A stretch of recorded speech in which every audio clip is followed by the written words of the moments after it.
یا اگر تاریخ پڑھو نا ہمارے موجودہ دور کے جو سماجی اور معاشرتی اقدار ہیں کتنی تیزی سے تبدیل ہوئی ہیں، کہاں سے کہاں پہنچی ہیں۔ زنا، کوئی دین، کوئی مذہب، کوئی معاشرہ زنا کو جائز نہیں سمجھتا تھا، انتہائی گھناؤنا جرم تھا، انتہائی گھناؤنا جرم تھا۔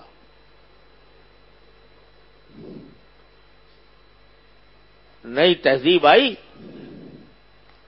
اور نئی تہذیب نے یہ فلسفہ پیش کیا کہ بھائی اگر دو آدمی باہمی عاقل ہے، بالغ ہے، اور عاقل بالغ لوگ وہ اگر آپس میں بیٹھ کر یہ فیصلہ کر لیں کہ ہم ایک دوسرے سے لذت حاصل کریں گے، کیا مسئلہ ہے؟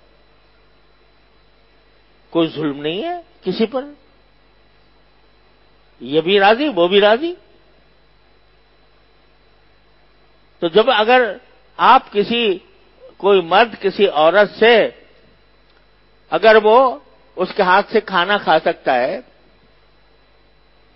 وہ کھانا اس کو پیش کرے، اس نے کھانا کھا لیا، اس نے پانی دے دیا پانی پی لیا، کوئی شربت دے دیا شربت پی لیا، جب یہ کر سکتا ہے تو پھر جنسی لذت حاصل کرنے میں کیا مسئلہ؟ وَلَأُضِلَّنَّهُمْ، راستے سے ہٹایا۔ اب کیا ہوا کہ زنا بالرضا کو قانون نے چھٹی دے دی، آپس میں رضامندی کے ساتھ اگر کوئی دو آدمی کام کریں تو قانون اس کو گرفت میں نہیں لے سکتا۔ اچھا بھائی، اب زنا بالرضا جائز ہو گیا اور قانوناً اس کو تسلیم کر لیا گیا، اور یہ آپ کو پتہ نہیں ہے ہمارے قانون کے مطابق سن 1977 تک ہمارے ہاں بھی قانون یہی تھا کہ آپس میں رضامندی سے دو آدمی اگر بدکاری کریں میاں بیوی تو کوئی قانونی رکاوٹ نہیں تھی، نہ کوئی قرآنی گرفت تھی، نہ کوئی اس پر کوئی سزا تھی۔ یہ تو سن 1977 میں جا کر کم از کم ہم نے قانون میں یہ تبدیلی کر دی کہ باہمی رضامندی سے بھی ہو تو قانون جرم ہے، ورنہ اس سے پہلے ہمارا بھی قانون یہی تھا۔ یہ کھل گیا دروازہ، تو اب بھائی جب جرم ایک دوسرے سے لذت حاصل کرنا بالکل کھلی چھوٹ ہے، تو اب پھر دونوں جانے جس طرح چاہیں لذت اٹھائیں۔ تم کون ہو بیچ میں بولنے والے کہ فلاں طریقہ جائز ہے فلاں طریقہ ناجائز ہے؟ تو آرزو ہے، خوشی ہے، مزہ ہے، لے رہے ہیں مزہ، لیتے لیتے لیتے لیتے اس سے بھی طبیعت اکتا گئی۔ کہاں تک چلے گا آدمی؟ طبیعت اکتا گئی، مزے لیتے لیتے ہیں۔ اب کہو بھائی عورت سے تو مزہ نہیں آئے گا، اب مرد سے کرو۔ ایک زمانہ تھا جس میں یہ بحث چل رہی تھی، میں اس زمانے میں انگلینڈ میں تھا، بحث چل رہی تھی کہ بھائی یہ مردوں کے ساتھ مردوں کا اور عورتوں کا ساتھ عورتوں کا جو ہے یہ تعلق ان کے ہاں بھی، ان کے بھی مذہب میں جو اصل مذہب تھا عیسائی، اس میں بھی حرام تھا۔ تو لیکن بحث چل رہی تھی کہ بھائی کیا وجہ ہے؟ جو عقل جو ہے وہ یہ کہتی ہے کہ جب دو مرد و عورت آپس میں لذت لے سکتے ہیں تو دو مرد کیوں نہیں لے سکتے؟ دو عورتیں آپس میں کیوں نہیں لے سکتی؟ کچھ بحث چلتی رہی مدتوں، آخرکار وہی لَأُمَنِّيَنَّهُمْ کے بعد بَلَآمُرَنَّهُمْ پھر آ گیا کہ آگے حکم دے دیا کہ سب چھوڑو یہ پرانی باتیں، اب کوئی پابندی نہیں ہے، نہ مرد کو عورت سے، نہ مرد کو مرد سے، نہ عورت کو عورت سے، کوئی پابندی نہیں ہے. انسان آزاد ہے، اپنے خواہشات کو جس طرح چاہے پورا کرے. تالیوں کی گونج میں برطانیہ کی پارلیمنٹ نے یہ قانون پاس کر دیا. اب اور آگے بڑھے، شیطان نے کہا یار یہ تو تمہارا عارضی قسم کا تعلق ہو گیا، مرد کا مرد سے، عورت کا عورت سے، اس میں شاید پوری لذت نہ آئے. تو ایسا کرو، شادی بھی کرو، مرد مرد سے کرے، عورت عورت سے کرے.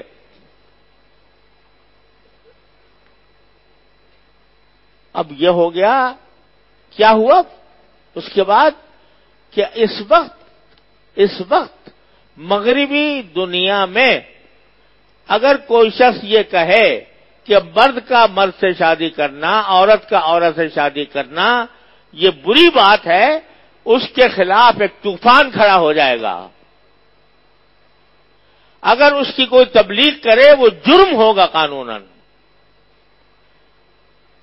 تعلیمی اداروں کے اندر لازمی ہے کہ بچوں کو یہ تعلیم دی جائے. تو جب ایک مرتبہ خواہشات نفس کا، آرزوؤں کا دروازہ کھلا، لَأُمَنِّيَنَّهُمْ، میں ان کو آرزوئیں دلاؤں گا. جب وہ آرزوئیں دلانے کا دروازہ کھلا تو کسی حد پر جا کر بند نہیں ہوتا، کیونکہ یہ انسان کی خواہشات اور لذتیں یہ اس دنیا کے اندر خاص طور پر کسی حد پر جا کر رکتی نہیں ہیں، کسی حد پر جا کر قناعت نہیں کرتی، کسی حد پر جا کر بس نہیں کرتی، بلکہ حل من مزید، حل من مزید، حل من مزید، اور زیادہ. تو قرآن کہہ رہا ہے کہ شیطان نے یہ کہا کہ لَأُضِلَّنَّهُمْ، میں ان کو گمراہ کروں گا، پہلے راستے سے ہٹاؤں گا. جب راستہ جو ہے وہ آخرت کی طرف جانے والے کے بجائے دنیا کا راستہ اختیار ہو گیا تو ایک بہت بڑا زبردست انقلاب آ گیا ذہن میں، دل میں، خواہشات میں. تو پھر کیا کروں گا؟ لَأُمَنِّيَنَّهُمْ، ان کے اندر آرزویں پیدا کروں گا. ارے قرآن پر ذرا غور کر کے پڑھا کرو، قرآن کریم کے ایک ایک لفظ پر غور کر کے پڑھا کرو. تو بتا رہا ہے کہ اس شیطان کا پہلا حملہ وہ یہ ہوتا ہے کہ انسان کے اندر خواہشات پیدا کر کے اس خواہشات پر جو حدیں قائم ہیں ان حدوں کو توڑ دیتا ہے. لَأُمَنِّيَنَّهُمْ، اور جب وہ آرزویں پیدا ہو گئیں، دل دماغ اسی طرف متوجہ ہو گیا، کہاں سے زیادہ مزہ لوں، کہاں سے زیادہ لے کر لذت حاصل کروں، کہاں سے زیادہ میں اپنے جسم کو آرام دوں، وغیرہ وغیرہ. جب یہی سازشیں دماغ پر چھا گئیں تو اب تسلط مکمل ہو گیا شیطان کا. اب کہتا ہے لَآمُرَنَّهُمْ، اب میں حکم دوں گا. پہلے تو ایسے بہلاوا تھا نا، پہلے بہلاوا تھا، راستے سے ہٹا دیا، دل میں آرزویں پیدا کر دی، بہلاوا تھا. جب بہلاوے میں آ کر تم بالکل میرے قبضے میں آ گئے تو لَآمُرَنَّهُمْ، اب میں تمہیں حکم دوں گا. اور تم چونکہ پہلے ہی سے میرے پیٹے میں آ چکے، جس راستے پر میں نے ڈالنا چاہا اس پر پڑ گئے، جو آرزویں میں نے پیدا کرنی چاہی وہ تمہارے اندر پیدا ہو گئی. اب تمہارا دل و دماغ جو ہے میں نے مسخر کر لیا، اب جو میں حکم دوں گا وہ مانو گے تم. یہ شیطان کی پوری پالیسی بیان فرما دی اللہ تعالیٰ نے قرآن کریم میں. تو اب تقویٰ کا راستہ کیا ہے؟ تقویٰ کا راستہ یہ ہے کہ پہلے تو اس نے جو غلط راستے پر ڈالا اس راستے سے سیدھے راستے پہ آؤ۔ سیدھا راستہ کیا ہے؟ کہ یہ دنیا کی زندگی ہے، اس کے مزے بھی فانی ہیں، نامکمل ہیں، کسی حد پر قرار نہیں، کسی کے لیے یقینی نہیں، فانی ہیں، ختم ہونے والے ہیں، اور اصل مزے تو آخرت کے ہیں۔ اصل مزے تو آخرت کے ہیں، وہ فانی بھی نہیں، ہمیشہ رہنے والے ہیں، اور مکمل بھی ہیں، ان میں کوئی نقص بھی نہیں۔ پہلے تو راستہ سیدھا کرو کہ منزل مقصود وہ نہیں ہے، یہ ہے۔ دنیا میں تم آئے ہو ہمیشہ رہنے کے لیے نہیں آئے، کسی بھی وقت کسی بھی حالت میں تم دنیا سے جا سکتے ہو، لہذا اس سے دل نہ لگاؤ۔ جو ضرورت کا کام ہے وہ ضرور کرو دنیا میں رہتے ہوئے۔ ضرورت تمہیں کھانے کی بھی ہے، پینے کی بھی ہے، پیسوں کی بھی ہے، بیوی بچوں کی بھی ہے، یہ ضرورتیں بے شک پوری کرتے رہو، لیکن اس کو اپنی منزل مقصود نہ بناؤ۔ منزل مقصود کس کو بناؤ؟ آخرت کو۔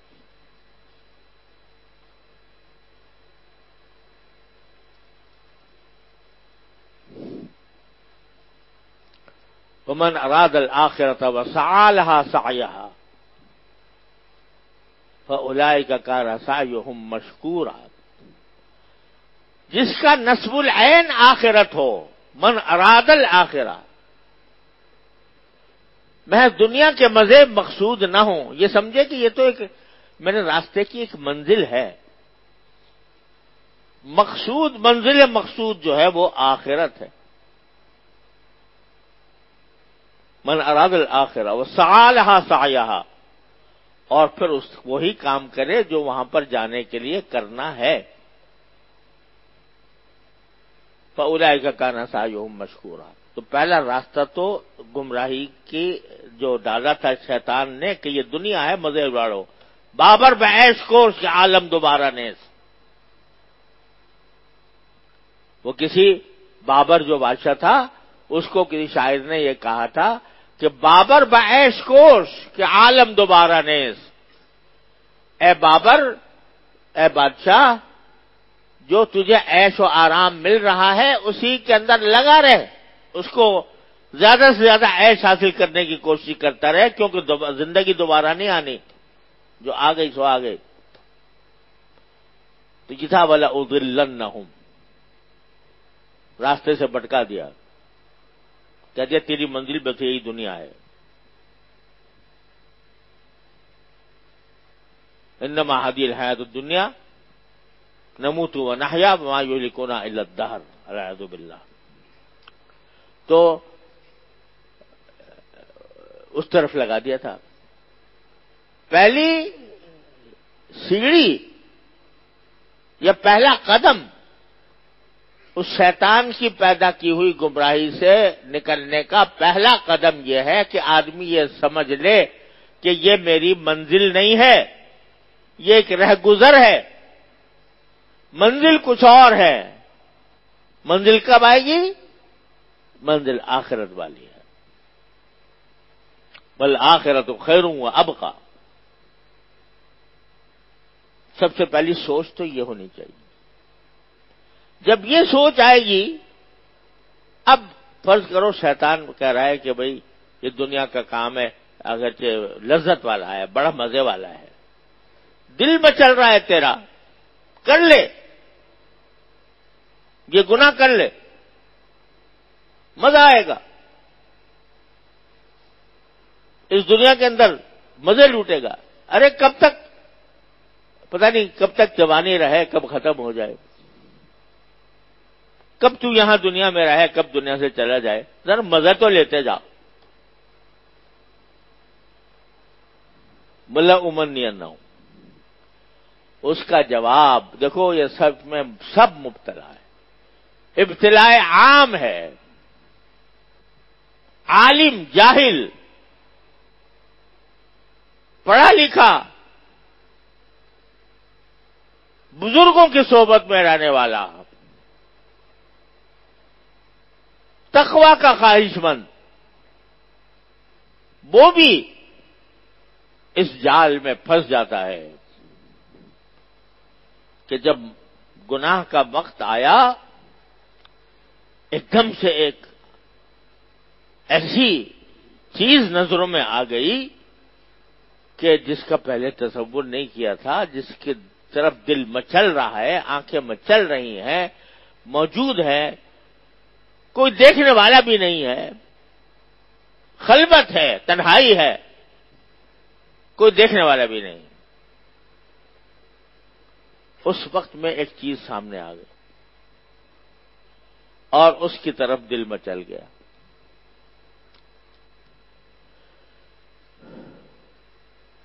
تو اس سے کس طرح بچے آدمی؟ پہلی بات میں عرض کرتا ہوں، اس سے بچنے کا پہلا قدم یہ ہے، یہ سب سے پہلے تو یہ سوچ لے کہ اگر اس وقت میرا باپ، میرا استاد، میرا بیٹا، میری اولاد، یا وہ لوگ جو مجھے مقدس سمجھتے ہیں، نیک سمجھتے ہیں، وہ اس وقت آ جائیں تو میں کیا کروں گا؟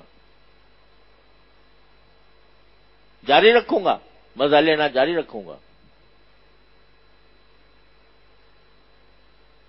اگر نہیں، فوراً بند کر دوں گا. تو جو ہر وقت دیکھ رہا ہے، پھر یہ تو آ کر تمہیں کیا کریں گے؟ ملامت کریں گے، برا بلا کہیں گے، آ کے کہیں گے کہ تو کیا حرکت کر رہا ہے. یہ تو اتنا ہی کہیں گے نا، کوئی تجھے آگ میں تو نہیں ڈال دیں گے. لیکن وہ دیکھ رہا ہے جو تجھے آگ میں ڈالنے والا ہے.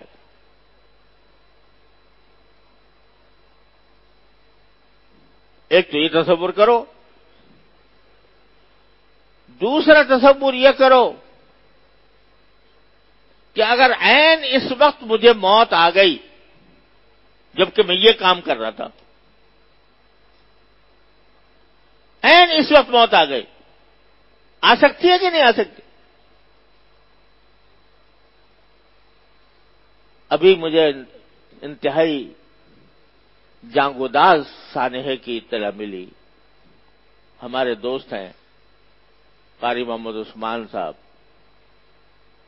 اللہ تعالیٰ ان کو خوش رکھے، عافیت سے رکھے، جمعیت علماء اسلام کے ناظم بھی ہیں یہاں کے، قاری محمد عثمان صاحب.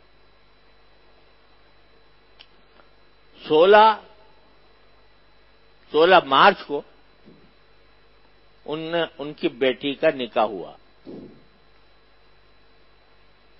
تشریف لائے تھے میرے پاس نکاح پڑھانے کے لیے. تو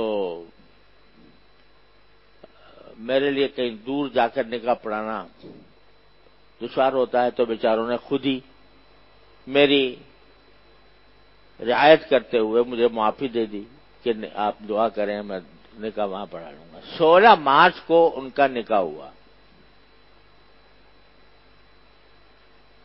اور 21 مارچ یعنی 5ویں دن اچانک دل کا دورہ پڑا، خون کی الٹی ہوئی اور ختم ہو گیا. داماد 5 دن کا داماد، نوجوان، کم عمر، تازہ نکاح کیا ہوا، اور 5 دن میں